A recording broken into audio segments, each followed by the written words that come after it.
If you're a vocal anti-Zionist, you're likely to have come across a particular Zionist argument that often appears in the form of a list. Israelis and Zionists love to tout lists of so-called Israeli inventions as a way of building credit for the industry and ingenuity of plucky little Israel. Often, this is contrasted with the image of Israel as a desert nation, beset on all sides by hostile Arabs. Even if we suppose that a list of inventions somehow excuses a nation from committing genocide and apartheid, hey, those V-type rockets are really cool, Germany. These lists have been, ever since I encountered them as a Zionist teen growing up in Israel, a little suspect to me.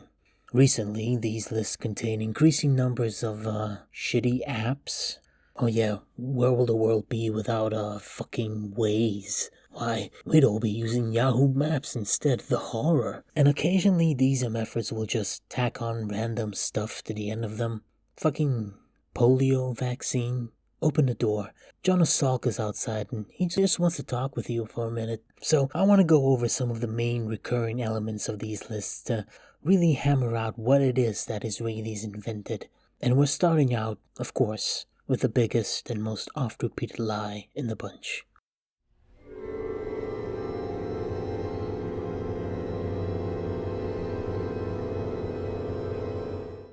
Now, I haven't actually heard this one growing up, mostly because this one only started appearing in web articles in the early 2000s and didn't pick up steam until a decade later, but I've seen it in almost every list so far. So, no, obviously, right? Of course Israel did not invent the cherry tomato.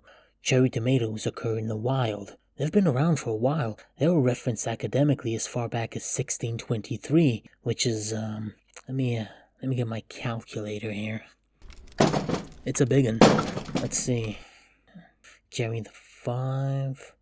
Yes, according to my calculations, 1623 came before 1948, which is when Israel was founded. I'm glad I keep this thing handy. The source of the myth is that Israeli cultivators, specifically the Hebrew University's agricultural department, developed a kind of cherry tomato in the 1970s. To the people who hold this myth to be true, do you honestly believe no one sold cherry tomatoes until the late 70s? Cherry tomatoes were cultivated in the region since the 1800s. The Greeks hold a claim on inventing them all the way back in the 1880s. Also historically false. Anna Wexler of MIT did a great investigative piece on this myth where she asks one of the so-called inventors of the cherry tomato, a Professor Chaim Rabinovich, if he actually invented it. His words: "We have never said/claimed fame on invention of tomatoes, nor of cherry tomatoes. Cherry tomatoes were there before we made our move." The move here is the cultivation of the tomatino, a specialized breed of cherry tomatoes that was easier to grow in the Mediterranean climate and also benefited from earlier research into increased tomato shelf life. Before then, cherry tomatoes were cultivated in Israel from European seed stock. Sale of the seeds of the tomatino contributed a hefty portion of the Hebrew University's funding, accounting for tens of millions of dollars, but it peaked in the early 90s, whereupon other Mediterranean and American cultivators started competing with better and more adaptive strains. So no, Israel did not invent the cherry tomato. I honestly can't even believe so many people's brains are cooked enough to believe this. But spoilers for many of the following entries: Israelis inventing a variation of a thing and then claiming to have invented the entire thing is going to be a theme moving forwards. Which of course brings us to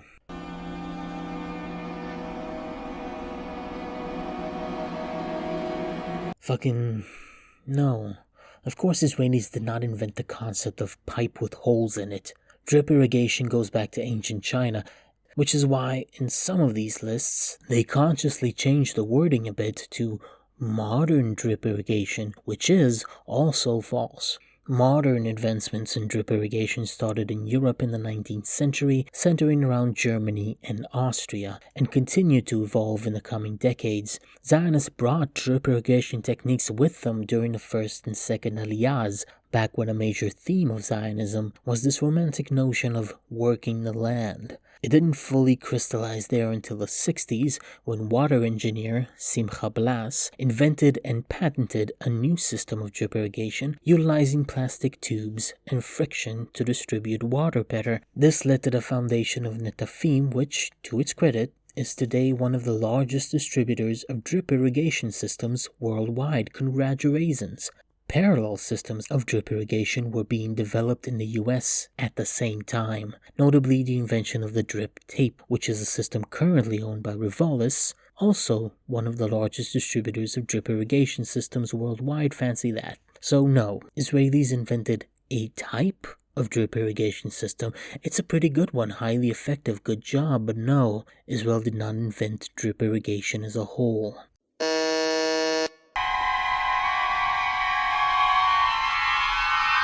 Waze is a map application. That's it. What's the invention here? Satellite map apps existed before 2010. I remember comedians telling jokes about them, which is how I date things nowadays.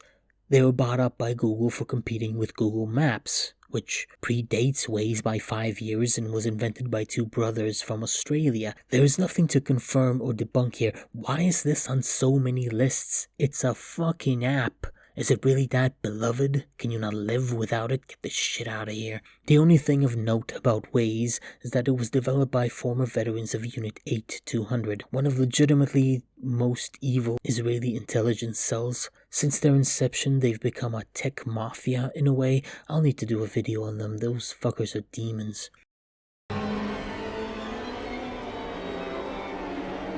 This is one of the wilder ones I see on these lists. No, Israel did not invent the thing that has been part of the internet since shortly after its inception. IRC was created in the 80s by Finnish developer, his name's on the screen. Assorted chat clients proliferated throughout the 90s, and client-to-client communication software was invented, abandoned, and reinvented the world over by aspiring developers long before the Israelis got involved. The main advancements of Israel in this field is another 8200 alumni offering, ICQ. For the old heads out there, let me stimulate your neurons for a sec. ICQ was a popular chat client. Many millennial teens used it at a time before moving on to bigger and better things. ICQ did not invent instant messaging. It did not invent the use of emojis, and by the way, we called them smileys at the time, and it did not invent the use of obnoxious sound effects either. Remember when I outlined the theme for most of these? Yeah.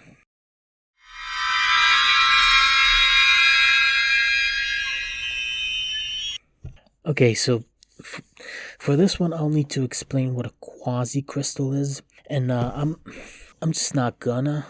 It's like a thing, okay? It's a freaky little thing. I don't like them. I don't like to consider them. I don't like looking at their patterns. I don't like looking at 3D renderings of them. I don't know why. This one appears in some lists, not many but enough to mention. Quasi-crystals were theorized for decades but no definitive proof was found. Icosahedral quasi-crystals were actually created in some nuclear tests in the 50s, but they weren't identified until decades later. The reason that this is on the list is that the guy who published the study proving QCs are real was a Professor Don Schachtman.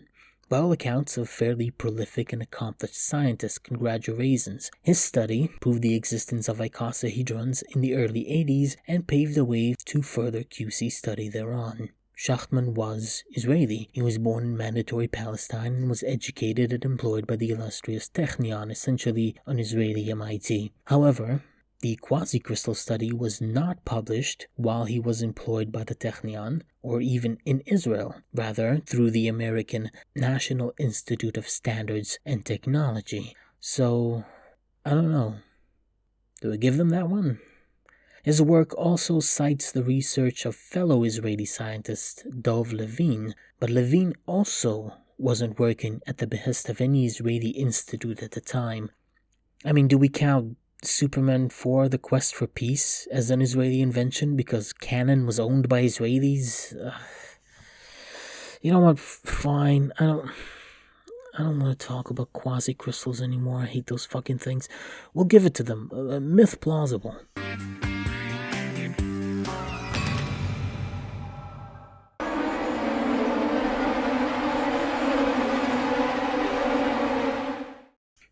PillCam is proprietary endoscopic imaging technology owned by Given Imaging, an Israeli medical tech company, and it's a tiny little camera with a radio in it that you swallow. It's pretty neat. Solid medical invention. One can argue about its rather limited use case and price. It's not exactly tech for the people here, it's niche and pricey, but good job, this is a genuine Israeli invention.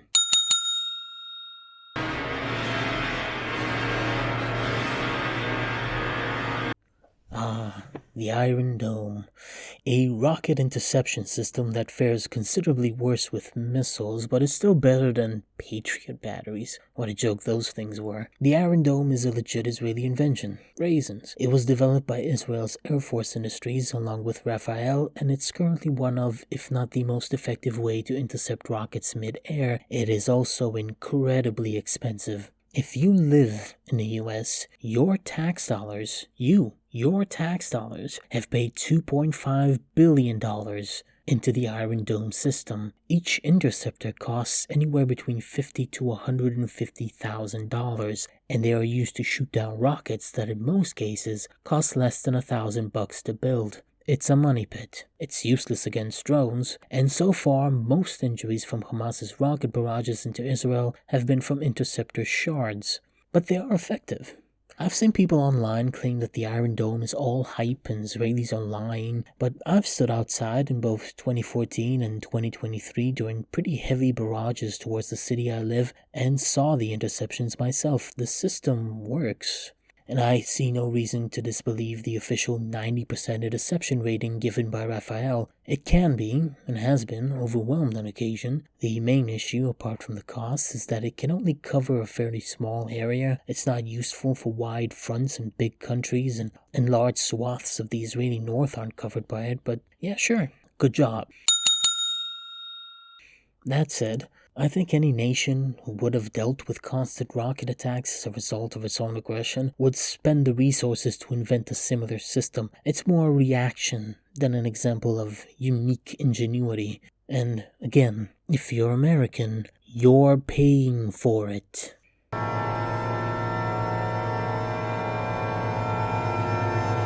So this one's complicated. Because of the diverse nature of flash memory USB devices, it's hard to say who exactly invented the flash drive as we may know it. There's a bunch of patents out there, and it seems to be a case of convergent invention.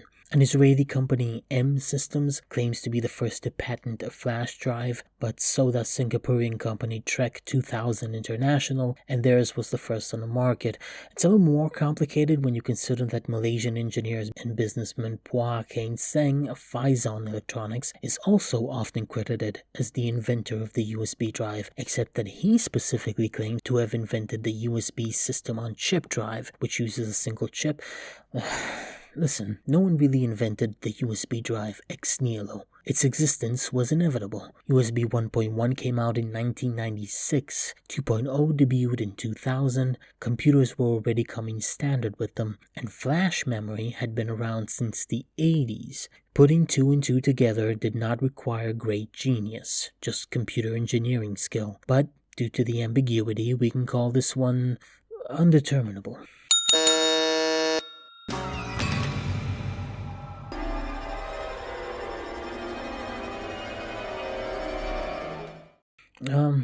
I've seen this one in several lists so far, and I have no idea what this is referring to. Stents are thin tubes used to keep either blood vessels or bile tracts from closing. They've been used for decades. Coronary stents were first used in France in the 80s. I don't know, maybe Israelis invented a type of stent, but they certainly did not invent stents as a whole. These lists are often just copy-pasted without any sources or anything, so I have nothing to go on here.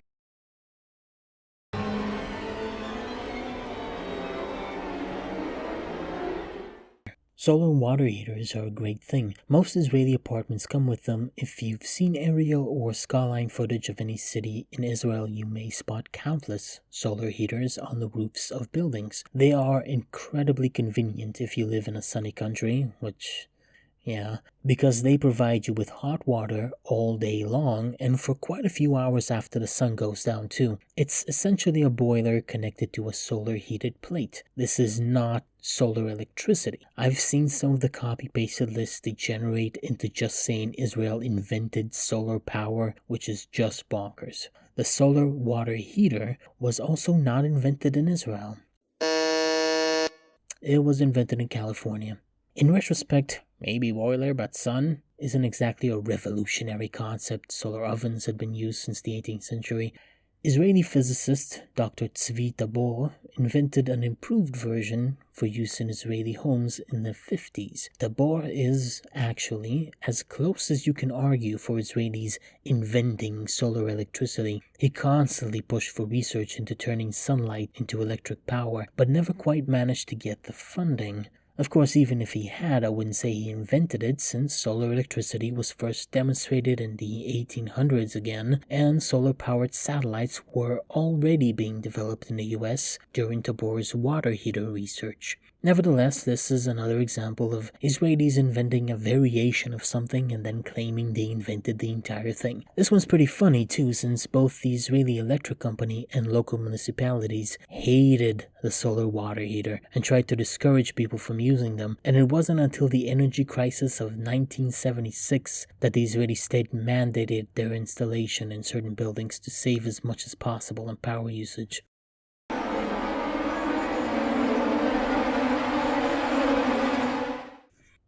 Look, Intel has several manufacturing and research facilities in Israel.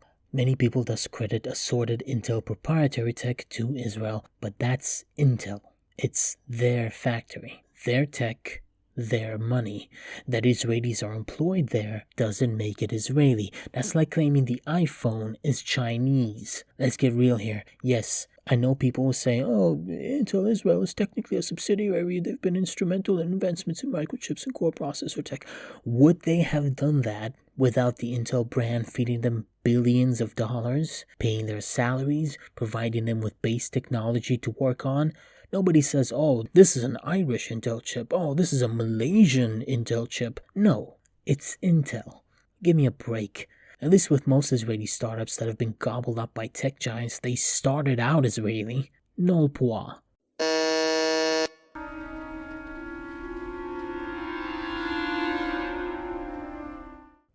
So, for the writing of this video, I decided to do a little survey among my friends to see what non-Zionists can conjure in their minds as a genuine Israeli invention. I got a lot of vague, some science stuff surely, and Gal Gadot, but the one product that came up the most is SodaStream. SodaStream, I don't need to tell you, is a popular brand of soda machines that produce carbonated beverages with the use of replaceable CO2 tubes. It is owned by the Israeli Soda Club company, and it is not an Israeli invention. And I don't mean that countertop soda machines aren't an Israeli invention, because duh, of course they aren't. I mean specifically SodaStream. It was founded in London in 1903, which is, look, I don't want to heft up the calculator again, it's really heavy. Just trust me that 1903 is also before 1948. Originally, it was sold as a novelty for those few rich fucks who could afford it. It enjoyed some popularity for a few decades post-World War II, when relative ease in manufacturing meant that it could be marketed to us hoi polloi as well. Hey, an unexpected scene, so get busy with the fizzy with SodaStream. And then the brand sort of dwindled for a while, until it was purchased by the aforementioned Soda Club in 1998. Over 90 years since it was founded, SodaStream is only Israeli by ownership. Sorry to, forgive the pun, burst your bubble.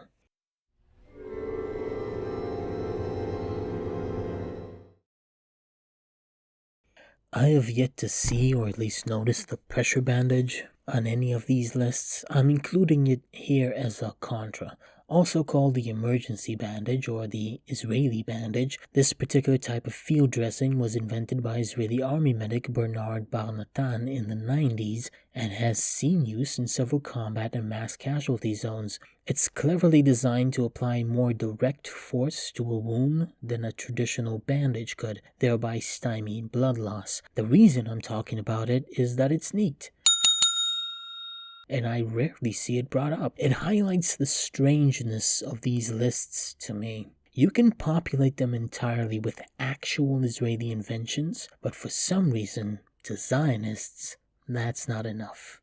Why do these lists include such grand and ridiculous lies like we invented the cherry tomato? What's the point? Isn't the pressure bandage enough? Do you really have to say you also invented stents and the polio vaccine? Why do this? Why do any of it?